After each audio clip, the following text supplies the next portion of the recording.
Hi, Tyson. Okay, it is your turn.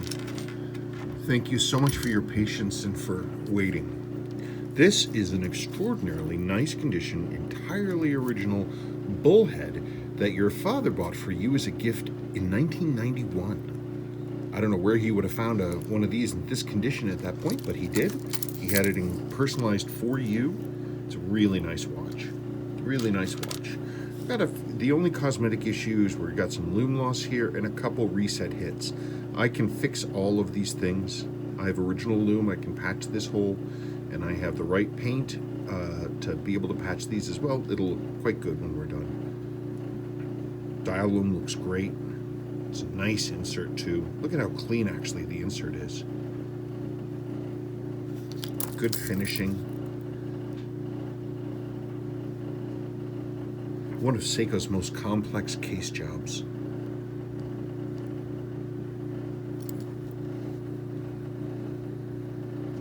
It's a nice watch.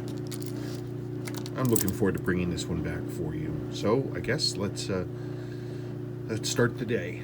Yeah, really nice inside. I mean, I remember that when I did the evaluation on this forever ago, that it was, super nice inside, and we see that it is. One servicing mark doesn't mean a whole lot to me. That last character might be the person's sigil, I'm not sure. Anyway, one servicing mark. Other than that, looking good. Pull it apart. Okay, well, moving on. So far, things are pretty clean. Here's one of your old buttons, just for fun. And this button gasket here.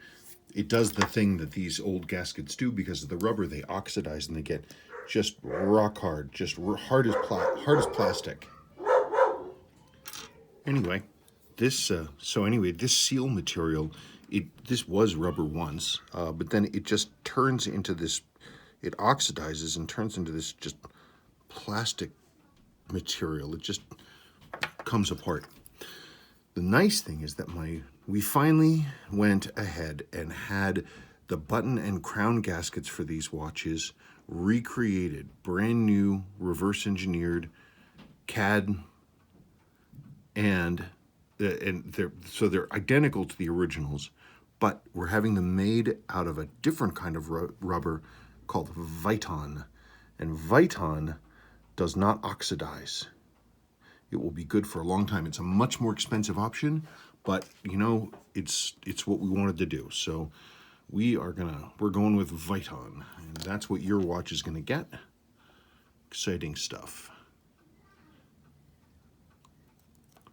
Did you come off there? You bite this crap off, and a lot of times when they're in really bad shape, they just shatter like glass. See if I can get that to crack. The other button that I did in fact crack like that. It's always, you hear this little snick, just like that. Put a little bit of pressure on it, and they just come to pieces. They just shatter like glass. Or like really brittle plastic. There it is. You can see, there it is. That's half of it. And you'll get that back and can look at it yourself. Exciting stuff. Okay. So your dial and hands look pretty good.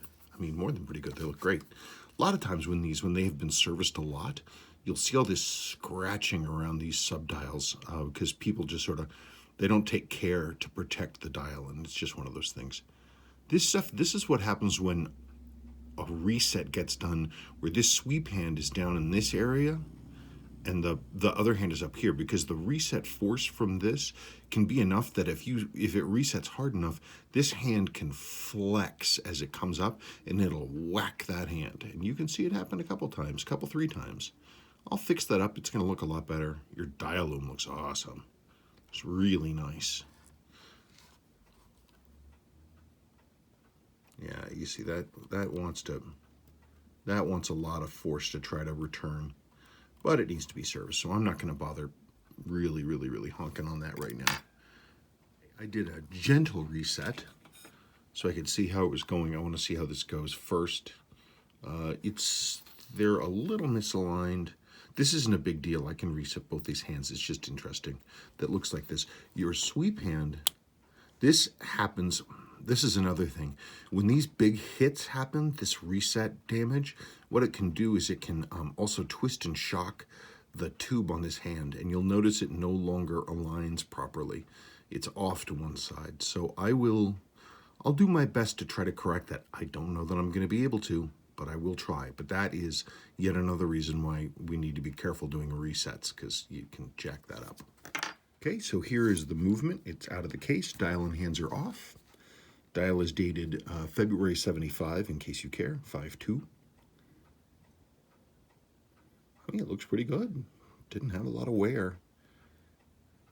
Certainly never had any water in.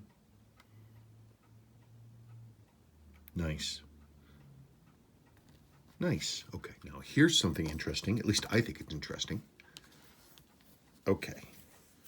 See these 3 screws? 1, 2, 3. See how they're kind of domed on the top? See that? Well, they're not supposed to be. These screws are very specific ones. They're only used in 2 models, the 6138 and the Bellmatics, the 4006s. These 3 screws are specific for the calendar plate.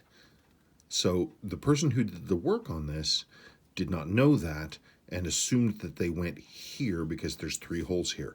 But these have an extra long shaft and a slightly different head to denote that they're different, and they're for a different place. So those 3 screws will be going back where they should when I'm all done. There, by the way, that's your chronograph wheel right there, your all-important chronograph wheel, and I'm going to check that here in just a second once I get this stuff off and that bridge off. Okay, everything is going through the cleaner, and I've started getting it all back together. I have the calendar side assembled, and so you can see now, remember I was talking about those dome-headed screws?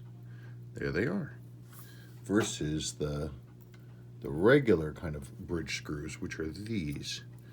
And I swear they are different. You see this sort of flat on the top? They do have rounded edges, but they're also high polish, whereas these are circular machined. And that's just how we know. And Seiko did that specifically so that the different screws would be known where they were supposed to go. So anyway, I'm getting this together.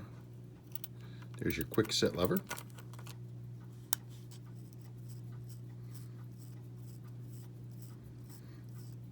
There we are, advancing the time. Okay, so I'm going to put the day wheel on and forge ahead. Like to get this running before the day runs out. I'm running out of day. Okay, we are getting there. I'm getting real close. I just have to put on the pallet fork and the balance and all that stuff. Give it a little bit of a wind. You can see all the gears there.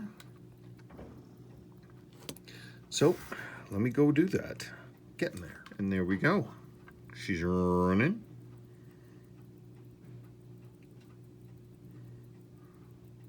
This is a chronograph stopped. I go over here. And just go chronograph running. You can see there's your chronograph wheel with the date fingers. The finger here, this is what pushes over the intermediary date wheel, which is right here. Comes through, and you see this come up in this window, and you can tell if the alignment's correct. There's all kinds of little things that Seiko tells you to look for. Like this is exactly how the minute counter wheel is supposed to be. It's supposed to have one finger right there in the middle and then half and half. That's where it's supposed to sit. And then this comes through. Yeah, just for fun, we'll wait, see if that comes around.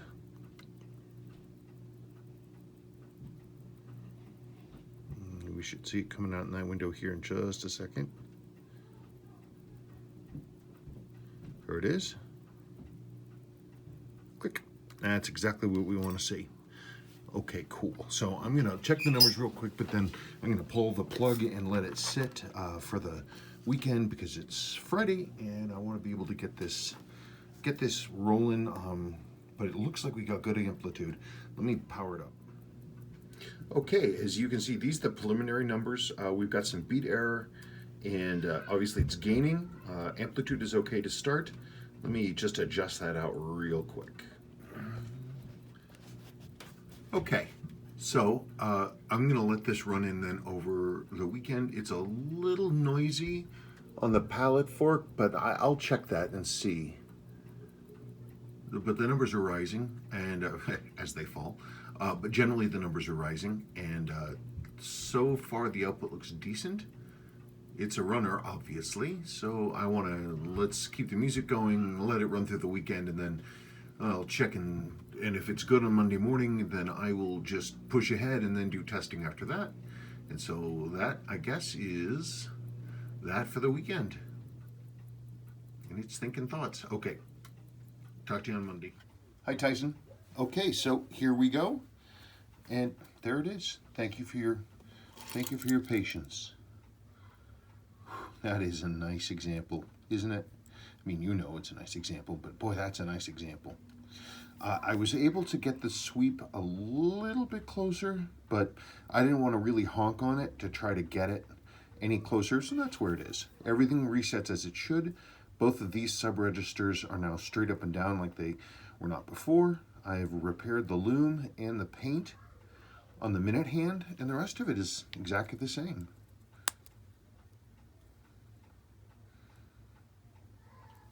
All of your old material is right in here, and you will get that back, and you can check it out. And I thank you so much, not only for sending in this great watch, but also so much for your patience. It's really appreciated, trust me.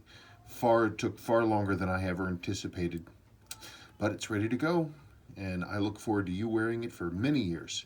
Okay, thank you, Tyson.